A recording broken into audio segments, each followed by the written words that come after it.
ശബരിമല കൊള്ളക്കേസിൽ പ്രത്യേക അന്വേഷണ സംഘത്തെ തലങ്ങും വിലങ്ങും കടന്നാക്രമിക്കുക, പ്രത്യേക അന്വേഷണ സംഘത്തെ മുഖ്യമന്ത്രിയുടെ ഓഫീസ് സമ്മർദ്ദത്തിലാക്കുന്നു. അതുകൊണ്ട് കുറ്റപത്രം കൊടുക്കാൻ പ്രത്യേക അന്വേഷണ സംഘത്തിന് കഴിയുന്നില്ല. ഇടക്കാല കുറ്റപത്രം കൊടുത്തിരുന്നുവെങ്കിൽ ഈ പ്രതികളൊന്നും സ്വാഭാവിക ജാമ്യം കിട്ടി പുറത്ത് ഇറങ്ങില്ല. ഇതൊക്കെയാണ് പ്രതിപക്ഷ ആരോപണം. പ്രതിപക്ഷ ആരോപണവും പ്രതിപക്ഷത്തിന്റെ നിയമസഭയിലെ ബഹളവുമൊക്കെ നമ്മൾ കണ്ടതാണ്.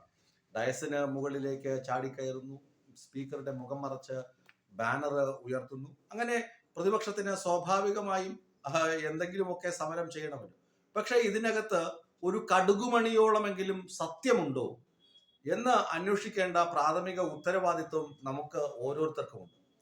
ഇത് ചില മാധ്യമങ്ങൾ, പ്രത്യേകിച്ച് ചില ഓൺലൈൻ മാധ്യമങ്ങളൊക്കെ പറയും. ഇപ്പോൾ രാജ്യസഭാ സമ്മേളനം നടക്കുമ്പോൾ അവിടെ കേരളത്തിൽ നിന്ന് പോയ ഒരു MP അദ്ദേഹത്തിന്റെ വൈപ്പുകാൽ, കൃത്രിമക്കാല് ഡെസ്കിന് മുകളിൽ കയറ്റി വെച്ചിട്ട് പറയുന്നു ഇത് CPM-കാര് ചെയ്ത ക്രൂരതയുടെ ഫലമാണെന്നൊക്കെ വാചകമടിക്കുന്നു. അപ്പൊ ഇവിടെ ആളുകൾക്ക് ഭയങ്കര സന്തോഷമാണ്. കണ്ടില്ലേ, CPM-നെ രാജ്യസഭയിൽ പൊളിച്ചടുക്കി എന്നൊക്കെ പറഞ്ഞ വാർത്ത ചെയ്യാനൊക്കെ ആളുകൾക്ക് വലിയ സന്തോഷമാണ്. പക്ഷെ രാജ്യസഭയിലെ ഒരു ക്രമപ്രശ്നം ഉണ്ട്. ഇങ്ങനെയുള്ള കാര്യങ്ങളൊന്നും അവിടെ ഉയർത്തി വെക്കാനൊന്നും പാടില്ല. പിന്നെ ഏകദേശം 200-ലധികം രക്തസാക്ഷികൾ CPM-നുണ്ട്. ഈ സംഘപരിവാർ RSS സംഘടനകൾ കൊന്ന് വീഴ്ത്തിയത്, സംഘപരിവാറിന്റെ വർഗീയ വിഷം കേരളത്തിൽ പടരാതിരിക്കുവാൻ പ്രതിരോധവുമായി മുന്നിട്ടിറങ്ങിയ ആളുകളാണ് കൊല്ലപ്പെട്ട ഈ രക്തസാക്ഷികൾ, CPM-ന്റേത്. അത് വലിയ ചർച്ചയാവുന്നുണ്ട്.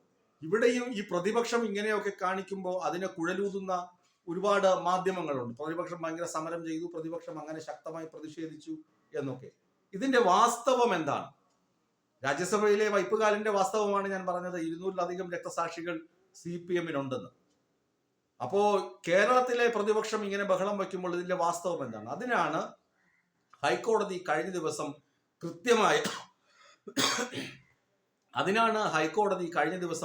കൃത്യമായ ഇടപെടൽ നടത്തിയത്. പ്രത്യേക അന്വേഷണ സംഘത്തിന്റെ അന്വേഷണം വളരെ മികച്ച രീതിയിൽ പുരോഗമിക്കുകയാണ്. ആളുകൾക്ക് പ്രതിപട്ടികയിലുണ്ടായിരുന്ന ആളുകൾക്ക്, റിമാൻഡിലായിരുന്ന ആളുകൾക്ക് സ്വാഭാവിക ജാമ്യം ലഭിച്ചതുകൊണ്ട് അവർ കുറ്റവിമുക്തരായി എന്ന് അർത്ഥമില്ല.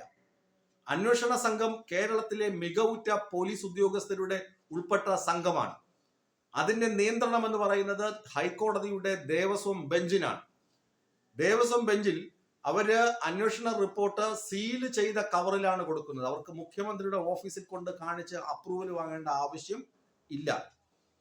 അങ്ങനെ ഉള്ള ഒരു കേസിൽ മുഖ്യമന്ത്രിയുടെ ഓഫീസിൽ നിന്ന് സമ്മർദ്ദം ചെലുത്തി ചിലരെ രക്ഷിക്കാൻ ശ്രമം എന്നൊക്കെ പറഞ്ഞ് VD സതീശൻ കാറി കൂവിക്കഴിഞ്ഞാൽ അതിന് ഓതമ്പ്ര എന്ന് വിളിച്ച് കൂടെ പോകുന്ന ഈ ഓൺലൈൻ മീഡിയക്കാരും അതുപോലെ തന്നെ മറ്റ് മാധ്യമങ്ങളും തിരിച്ചൊരു ചോദ്യം പോലും ചോദിക്കാതെ നിൽക്കുന്നത് കാണുമ്പോൾ ലജ്ജ തോന്നും. ചിലപ്പോൾ ശരിക്ക് എന്താണ് സംഭവിക്കുന്നത്? ശരിക്ക് ആരാണ് ഇതിലെ കൾപ്രിറ്റുകൾ?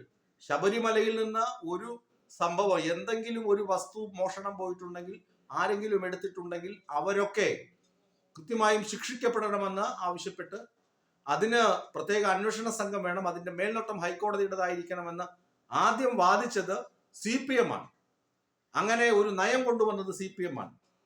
എന്നാൽ ഇവിടെ രാജീവ് ചന്ദ്രശേഖർജി എന്ന് പറയുന്ന ഒരാളുടെ, ഒരു BJP-യുടെ സംസ്ഥാന അധ്യക്ഷൻ, പിന്നെ ഒരു തന്ത്രി സമാജം, പിന്നെ ഒരു വിശ്വ ഹിന്ദു പരിഷത്ത്, ഇവർക്ക് കുഴലൂതുന്ന UDF, RSS സംഘപരിവാർ സംഘങ്ങൾക്ക് കുഴലൂതി കൊടുക്കുകയാണ് UDF-ഉം കോൺഗ്രസും ഒക്കെ.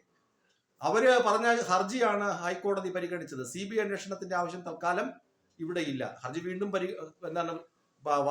വാദം കേൾക്കുന്നതിന് വേണ്ടി മാറ്റിവെച്ചിട്ടുണ്ട്. അന്വേഷണ പരിധി കൂടുന്നു, അന്വേഷണത്തിലെ പ്രതിപട്ടികയിൽ പ്രതികളുടെ എണ്ണം കൂടുന്നു.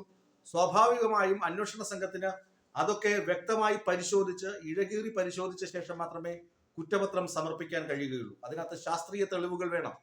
ആ ശാസ്ത്രീയ തെളിവുകളൊക്കെ കോടതിയും പരിശോധിക്കുന്നുണ്ട്. VSSC-യിലെ ശാസ്ത്രജ്ഞന്മാരാണ് ശാസ്ത്രീയ പരിശോധന നടത്തുന്നത്. ഇതിനകത്തൊക്കെ കയറി മുഖ്യമന്ത്രിക്ക് ഇടപെടാൻ കഴിയും, മുഖ്യമന്ത്രിയുടെ ഓഫീസിന് ഇടപെടാൻ കഴിയുമെന്നുള്ള ഈ നിരുത്തരവാദപരമായ കാര്യങ്ങൾ ഉന്നയിച്ച് ഒരു ചർച്ചയ്ക്ക് പോലും നിൽക്കാതെ, ബജറ്റിലുള്ള കാര്യങ്ങൾ ചർച്ച ചെയ്യാൻ നിൽക്കാതെ, അല്ലെങ്കിൽ ഈ ശബരിമല ഇഷ്യൂ പോലും നിയമസഭയിൽ ചർച്ച ചെയ്യാൻ അവസരമില്ലാതെ വെറുതെ ബഹളം വെച്ച് ഇറങ്ങിപ്പോകുന്ന VD സതീശനും സംഘവും കുഴലൂതുന്നത് സംഘപരിവാർ സംഘടനകൾക്ക് വേണ്ടിയാണ്. യഥാർത്ഥത്തിൽ ഇതിനകത്ത് ഒരു കടുകുമണിയോളം പോലും സത്യമില്ല ഇവരുടെ ആരോപണങ്ങൾക്കെന്ന് ഹൈക്കോടതിയുടെ ആ മറുപടിയിൽ എല്ലാം ഉണ്ട്. ഇനിയെങ്കിലും ജനം വിശ്വസിക്കണം. ഒരു നുണ സ്ഥാപിക്കാൻ 100-ലധികം നുണകൾ പറഞ്ഞുകൊണ്ടേയിരിക്കുന്ന നുണ ഫാക്ടറിയായ ഈ വി.ഡി. സതീശൻ എന്ന് പറയുന്ന പ്രതിപക്ഷ നേതാവ് പറയുന്നതൊക്കെ എന്താണ്, വാ തൊടാതെ വിഴുങ്ങുക എന്നുണ്ടല്ലോ, അങ്ങനെ വാ തൊടാതെ വിഴുങ്ങരുത്. ഇയാൾ പറയുന്നത് സത്യമാണോ അസത്യമാണോ എന്നറിയാൻ 1-2 പത്രങ്ങളെങ്കിലും മറച്ചു നോക്കണം. ദേശാഭിമാനിയും കൂടി ഒന്ന് വായിച്ചു നോക്കാൻ പ്രിയപ്പെട്ട പ്രേക്ഷകർ തയ്യാറാകണമെന്ന അഭ്യർത്ഥനയോടുകൂടി ഹൈക്കോടതിയുടെ വിധിയെ, ഹൈക്കോടതിയുടെ നിരീക്ഷണങ്ങളെ വേണം ശബരിമല സംഭവങ്ങളിൽ മുഖവിലക്കെടുക്കാൻ എന്ന അഭ്യർത്ഥനയോടുകൂടി നിർത്തട്ടെ.